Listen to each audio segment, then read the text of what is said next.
ছুরি দিছ এই মধ্যে 70 বার আকাশ থেকে আমার আওয়াজ বলছে হে ছুরি সাবধান আমার ইসমাইলের একটা পশম কাটবি না তার কারণ ইসমাইলের কপালের মধ্যে আমার বন্ধুর নূরে মুহাম্মদী আছে। এখন আপনি বলেন আমি কি করব? ইব্রাহিম আমার ছুরি নিয়ে যখনই ছেলেকে জবা করতেই কোন খায় না এই কোরবানির দিকে তাকিয়ে আছে।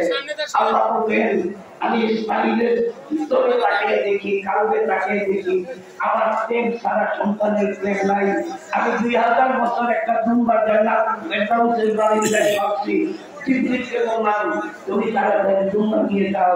দুম্বা নিয়ে যায় আমার ইসমাইলের পরিবর্তে দুম্বাটা গলায় দিয়ে দাও। ইসমাইলের হাতটা সরে দুম্বা দিয়ে দিল, ছুরি টাচ করতে বাকি দুম্বা জবা হলো।